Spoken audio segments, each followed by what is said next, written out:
Hello friends, world wide second most popular game వచ్చేసి cricket. First ప్లేస్లో ఏముందనుకుంటున్నారా? Football ఉందిలేండి. ఎందుకంటే ఫుట్బాల్కి వరల్డ్ వైడ్ 350 కోట్ల మంది ఫ్యాన్స్ ఉన్నారు. అండ్ క్రికెట్ గేమ్కి అయితే 250 కోట్ల మంది ఫ్యాన్స్ ఉన్నారు. వరల్డ్ వైడ్గా ఉన్న క్రికెట్ ఫ్యాన్స్లో ఎక్కువ మంది మన ఇండియన్ క్రికెట్ ఫ్యాన్సే ఉన్నారు. ఎందుకంటే క్రికెట్ అంటే మన వాళ్ళకి అంత పిచ్చి. సమ్మర్ సీజన్ వస్తే చాలు అన్నం తింటమైనా మానేస్తామేమో కానీ క్రికెట్ ఆడటం మాత్రం అస్సలు మానం.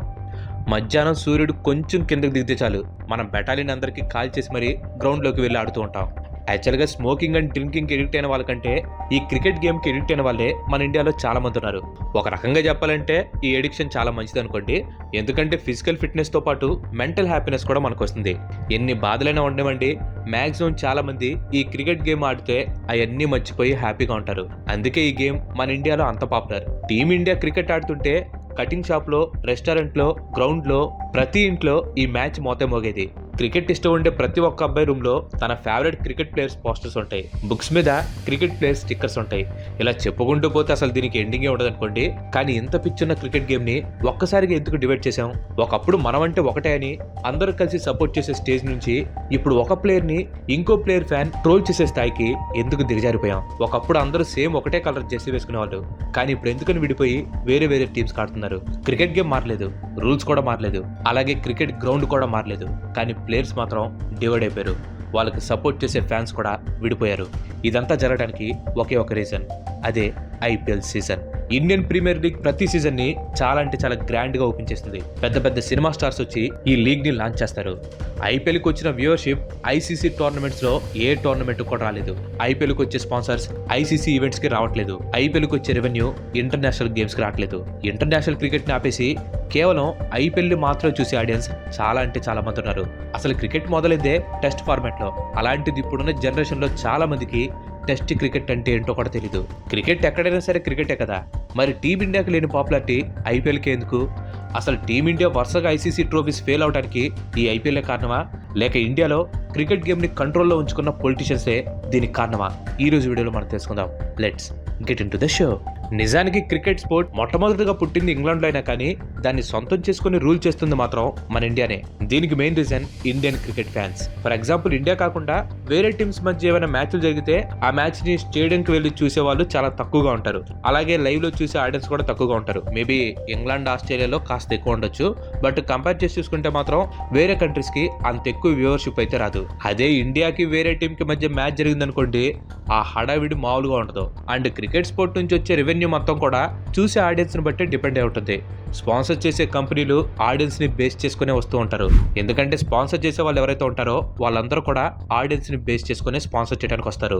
మరి వ్యూవర్షిప్ లేనప్పుడు వేరే కంట్రీస్ మ్యాచెస్ కి వాళ్ళ క్రికెట్ బోర్డ్స్ కి రెవెన్యూ ఎలా వస్తుంది చెప్పండి? మిగిలిన అన్ని దేశాల క్రికెట్ బోర్డ్స్ తో పోల్చుకుంటే మన ఇండియన్ క్రికెట్ బోర్డ్ అయిన బీసీసీఐ చాలా అంటే చాలా రిచ్. ఎంత రిచ్ తెలుసా? ప్రెసెంట్ ఉన్న క్రికెట్ బోర్డ్స్ అన్నిట్లో రిచెస్ట్ క్రికెట్ బోర్డ్ బీసీసీఐనే. అండ్ సెకండ్ ప్లేస్లో ఉంది ఆస్ట్రేలియా. అండ్ ఆస్ట్రేలియాకి ఇండియాకు ఉన్న తేడా ఎంత తెలుసా? వాళ్ళు ₹1 సంపాదిస్తే మన వాళ్ళు ₹28 సంపాదిస్తారు. అంటే ఆస్ట్రేలియన్ క్రికెట్ బోర్డ్ రెవెన్యూతో కంపేర్ చేసుకుంటే బీసీసీఐ రెవెన్యూ 28 టైమ్స్ ఎక్కువ. మీకు ఇంకా క్లియర్గా అర్థం అవ్వాలంటే ఆస్ట్రేలియా క్రికెట్ బోర్డ్ నెట్వర్త్ వచ్చేసి ₹660 కోట్ల ఉంటే బీసీసీఐ నెట్వర్త్ వచ్చేసి 18,700 కోట్ల ఉంది. చూసారా ఫస్ట్ ప్లేస్కి సెకండ్ ప్లేస్కి ఎంత తేడా ఉందో? 2023 నుంచి 2024లో బీసీసీఐ ₹16,875 కోట్ల సంపాదించింది. అలాగే 2022 నుంచి 2023లో బీసీసీఐ ₹400 కోట్ల కేవలం ట్యాక్స్ మాత్రమే కట్టింది. కానీ ఇంత రిచెస్ట్ క్రికెట్ బోర్డు దగ్గర ఒకప్పుడు టీమ్ ప్లేయర్స్కి మ్యాచ్ ఫీ ఇవ్వడానికి కూడా డబ్బులు లేవంటే మీరు నమ్ముతారా? ఒకసారి ఈ ఫోటో చూడండి. ఇది 1983 వరల్డ్ కప్ విన్నింగ్ టీం యొక్క play slip. Daily allowance and match fees కలుపుకొని ఈ ప్లేయర్స్ ఒక్కొక్కరికి పే చేసిన మ్యాచ్ ఫీజ్ ₹2,100. అంటే బీసీసీఐ ఆ టైంలో ఎంత దేన పరిస్థితిలో ఉందో మీరు అర్థం చేసుకోవచ్చు. సో వాళ్ళు ఇచ్చే ఫీజుని బట్టి మనం అర్థం చేసుకోవచ్చు ఇండియన్ క్రికెట్ టీం పరిస్థితి ఎలా ఉంటుందో. అసలు ఇండియన్ క్రికెట్ బోర్డుకి ఇండియాలో మ్యాచెస్ ని కండక్ట్ చేయడం రాదనే పొజిషన్ నుంచి ఇప్పుడు ప్రపంచ క్రికెట్ నే శాసించే స్టేజ్కి వచ్చేసింది. ఈ స్టేజ్కి రావడానికి ఒక ముఖ్యమైన ఇన్సిడెంట్ కారణమైంది. 1991లో సౌత్ ఆఫ్రికా క్రికెట్ టీం మన ఇండియాతో ఓడిఐ సిరీస్ ఆడటానికి రాబోతుంది. సౌత్ ఆఫ్రికన్ క్రికెటర్స్ టూర్కి రావడానికి సైన్ కూడా చేశారు. సౌత్ ఆఫ్రికా టీం మేనేజర్ అయిన అలీ బెచర్ వాళ్ళ క్రికెట్ మ్యాచెస్ని వాళ్ళ దేశంలోని నేషనల్ టీవీలో టెలికాస్ట్ చేయడానికి బ్రాడ్కాస్టింగ్ రైట్స్ తీసుకోవడం మొదలుపెట్టాడు. ఆ టైంలో బీసీసీఐకి ఈ బ్రాడ్కాస్టింగ్ రైట్స్ గురించి తెలియదు. అండ్ అలాగే ఆ టైంలో మన ఇండియాలో కేవలం ఒకే ఒక ఛానల్ ఉండేది, అదే దూరదర్శన్. కాబట్టి దూరదర్శన్ ఛానల్ ఒకటే క్రికెట్ మ్యాచెస్ ని కూడా టెలికాస్ట్ చేసేది. బీసీసీఐకి దూరదర్శన్ కి మధ్య బ్రాడ్కాస్ట్ రైట్స్ కి అగ్రిమెంట్ లేదనే విషయం సౌత్ ఆఫ్రికన్ మేనేజర్ కి అర్థమైంది. దీంతో అతను అప్పుడు బీసీసీఐ ప్రెసిడెంట్ అయిన దాల్మియాకి ఈ విషయాన్ని చెప్పాడు. మీ మ్యాచెస్ ని టెలికాస్ట్ చేయడానికి మీరు దూరదర్శన్ కి రైట్స్ అమ్మొచ్చు అనే సలహాని తను దాల్మియాకి ఇవ్వడం జరిగింది. ఈ ఒక్క ఐడియా బీసీసీఐ చరిత్రనే మార్చేసింది. ఒకప్పుడు మ్యాచెస్ని టీవీలో టెలికాస్ట్ చేయడానికి బీసీసీఐఏ దూరదర్శన్కి కొంత డబ్బులు కట్టేది. కానీ సౌత్ ఆఫ్రికా టీం మేనేజర్ ఇచ్చిన సలహాతో దాల్మియా కొత్త బిజినెస్ మోడల్తో ఇక నుంచి టీమిండియా క్రికెట్ మ్యాచెస్ టెలికాస్ట్ అవ్వాలంటే టీవీ ఛానల్సే బ్రాడ్కాస్ట్ రైట్స్ కొనాలని కొత్త రూల్ని పెట్టాడు. అంతే, ది రెస్ట్ ఈస్ హిస్టరీ. ఇప్పుడు బీసీసీఐ బ్రాడ్కాస్టింగ్ రైట్స్ వాల్యూ ఎంతో తెలుసా? 2023 నుంచి 2028 వరకు 5,963 కోట్ల రూపాయలు. ఇప్పుడు బీసీసీఐ బాగా రిచ్. చెప్పాలంటే వరల్డ్ క్రికెట్ మొత్తాన్ని రూల్ చేస్తుంది. కానీ బీసీసీఐ 2007లో కొత్త క్రికెట్ మోడల్ని తెలుసుకుంది. అదే ఇండియన్ ప్రీమియర్ లీగ్, ఐపీఎల్. నాకు తెలిసి ఐపీఎల్ అంటే తెలియని వాళ్ళు మన ఇండియాలో ఎవరో ఉంటుంటారు. ప్రతి సంవత్సరం సమ్మర్ సీజన్లో ఈ ఐపీఎల్ సీజన్ నడుస్తూ ఉంటుంది. బేసిక్గా మార్చి నుంచి మే వరకు జరిగే ఈ సీజన్ని ఐపీఎల్ విండో అని కూడా అంటారు. అంటే ఐపీఎల్ జరిగే టైంలో వరల్డ్ వైడ్గా అసలు ఇంటర్నేషనల్ మ్యాచెస్ జరగవు. కేవలం కొన్ని మ్యాచెస్ మాత్రమే జరుగుతూ ఉంటాయి. అంటే ఇండైరెక్ట్గా ఐపీఎల్ అడుగు పెట్టంగానే ఇంటర్నేషనల్ క్రికెట్ మ్యాచెస్ అన్నిటికీ దెబ్బ పడుతుంది. ఇంతకు అసలు ఆ టైంలో ఎందుకు మ్యాచెస్ జరగవంటారా? ఆల్రెడీ చెప్పాను కదా, ఎక్కువ మంది క్రికెట్ ఫ్యాన్స్ మన ఇండియా నుంచే ఉంటారు. అంటే ఇండియా లేకుండా వేరే ఇంటర్నేషనల్ మ్యాచెస్కి అంత వాల్యూ అయితే ఉండదు. మన ఇండియా వాళ్ళు క్రికెట్ మ్యాచెస్ ఆడితేనే వాల్యూ వస్తుంది. అండ్ ప్రతి దేశంలో ఉన్న క్రికెట్ ప్లేయర్స్కి కూడా ఐపీఎల్ నుంచి ఎక్కువ డబ్బులు వస్తూ ఉంటాయి. కాబట్టి వాళ్ళ సొంత దేశానికి ఆడటం మానేసి ఐపీఎల్ మీదే చాలా మంది ఇంట్రెస్ట్ చూపిస్తూ ఉంటారు. సో ఐపీఎల్ సక్సెస్ చూసి వేరే దేశాలు కూడా సొంత లీగ్స్ని స్టార్ట్ చేయడం మొదలుపెట్టాయి. Like Caribbean league, Pakistan league, Bangladesh premier league, ఇలాంటి లీగ్స్ అని కూడా పుట్టుకొచ్చాయి. కరెంట్ జనరేషన్లో పాపులర్ క్రికెట్ ప్లేయర్స్ అయిన ఎంఎస్ ధోని, విరాట్ కోహ్లీ, రోహిత్ శర్మ వీళ్ళందరికీ వరల్డ్ వైడ్గా మంచి పాపులారిటీ ఉంది. కానీ మన ఇండియన్ క్రికెటర్స్ ఎవరు కూడా ఐపీఎల్ తప్పించి వేరే లీగ్స్ ఆడరు. యాక్చువల్గా చెప్పాలంటే వాళ్ళు ఆడటానికి అర్హులు కాదు. ఎందుకో తెలుసా? ఒకవేళ మన ఇండియన్ ప్లేయర్స్ కనుక వేరే లీగ్స్ ఆడారనుకోండి, వాళ్ళ వ్యూవర్షిప్ అండ్ పాపులారిటీ అనేది బాగా పెరిగిపోతుంది. ఎందుకంటే మన ఇండియన్ ప్లేయర్స్ ఉన్నారంటే ఖచ్చితంగా మన ఇండియా వాళ్ళందరూ ఆ లీగ్స్ చూస్తూ ఉంటారు కాబట్టి. సో అందుకనే బీసీసీఐ వాళ్ళు మన ఇండియన్ క్రికెటర్స్ వేరే లీగ్స్లో ఆడకూడదని చెప్పేసి గట్టిగా ఒక రూల్ని అయితే ఫిక్స్ చేశారు. సో ఎప్పుడైతే ఐపీఎల్ బాగా సక్సెస్ అయిందో వేరే లీగ్స్ కూడా పుట్టుకురావడం స్టార్ట్ అయ్యాయి. అండ్ ఈ ఐపీఎల్ విండో వలన అలాగే వేరే లీగ్స్ వలన world wide international cricket value అనేది క్రమక్రమంగా పడిపోతూ వస్తుంది. ఇంటర్నేషనల్ క్రికెట్ పడిపోవడానికి కారణం ఐపీఎల్ అయితే, మరొక రీజన్ క్రికెట్ గేమ్ ని పొలిటీషియన్స్ కంట్రోల్ చేయడం. ఈ విషయం గురించి తెలుసుకునే ముందు ఇంతవరకు ఈ వీడియో చూసారంటే ఈ వీడియో మీకు నచ్చిందని అనుకుంటున్నాను. మీకు నచ్చినట్లయితే ఈ వీడియోని ఖచ్చితంగా లైక్ చేయండి. అండ్ అలాగే మీరు మన ఛానల్ ఇంతవరకు కనుక సబ్స్క్రైబ్ అవ్వనట్లయితే మన ఛానల్కి తప్పకుండా సబ్స్క్రైబ్ అయ్యి పక్కనే ఉన్న గంటని ఆల్ ఆప్షన్లో పెట్టుకోండి. ఆల్రెడీ లైక్ చేసి, షేర్ చేసి, సబ్స్క్రైబ్ చేసిన వారికి చాలా చాలా థ్యాంక్స్. యుద్ధం తెలిసిన వాడే రాజవ్వాలి, అలానే అర్హత అయిన వాళ్ళే క్రికెట్ స్పోర్ట్ని పరిపాలించాలి. కానీ ఇక్కడ మాత్రం ఏం జరుగుతుంది? మన ఇండియాలో చాలా స్టేట్స్లో క్రికెట్ అసోసియేషన్ ప్రెసిడెంట్స్ చాలా వరకు పొలిటీషియన్సే ఉన్నారు. For example present Delhi cricket association president Rohan Jaitley. ఇతను ఒకప్పుడు ఇండియన్ ఫినాన్స్ మినిస్టర్ అయిన అర్జున్ జైట్లీ కొడుకు. 2015 నుంచి 2027 వరకు బీసీసీఐకి ప్రెసిడెంట్గా ఉన్న Anurag Thakur BJP party politician. అలాగే వీళ్ళ నాన్న ఒకప్పుడు హిమాచల్ ప్రదేశ్కి చీఫ్ మినిస్టర్గా కూడా పనిచేశారు. ఇతని అన్న అరుణ్ సింగ్ 2022లో ఐపీఎల్కి చైర్మన్గా పనిచేశాడు. ఈయన కూడా బీజేపీ పార్టీ పొలిటీషియనే. Tamil Nadu cricket association president P Ashok Singamani. ఇతను తమిళనాడు మినిస్టర్ కె పాన్ముడి కొడుకు. సౌరవ్ గంగోలీ అన్న స్నేహశిష్ గంగోలీ బెంగాల్ క్రికెట్ అసోసియేషన్కి ప్రెసిడెంట్గా ఉన్నాడు. 2009లో నరేంద్ర మోడీ గారు గుజరాత్ క్రికెట్ అసోసియేషన్కి ప్రెసిడెంట్గా చేశారు. ఆ తర్వాత ఆ పొజిషన్ని అమిత్ షా గారికి ఇచ్చారు. ఇప్పుడు అమిత్ షా గారి కొడుకైన జైషా ప్రస్తుతం బీసీసీఐకి సెక్రటరీగా పనిచేస్తున్నాడు. ఇవి కేవలం కొన్ని ఎగ్జాంపుల్స్ మాత్రమే. పాయింట్ ఏంటంటే ఒక రిలీజియన్ లాగా భావించే క్రికెట్ స్పోర్ట్ని కేవలం పొలిటీషియన్స్ అండ్ బిజినెస్ మ్యాన్లు కంట్రోల్ చేస్తూ ఉన్నారు. ఇంటర్నేషనల్ మ్యాచెస్ కంటే ఐపీఎల్ మ్యాచెసే ఎక్కువ డబ్బుల్ని సంపాదించి పెడుతున్నాయి. ఇంటర్నేషనల్ క్రికెట్ టీంని స్పాన్సర్ చేసిన Sahara, Oppo, star and Byju's కంపెనీలు వాళ్ళ మార్కెట్ వాల్యూని కోల్పోతున్నాయి.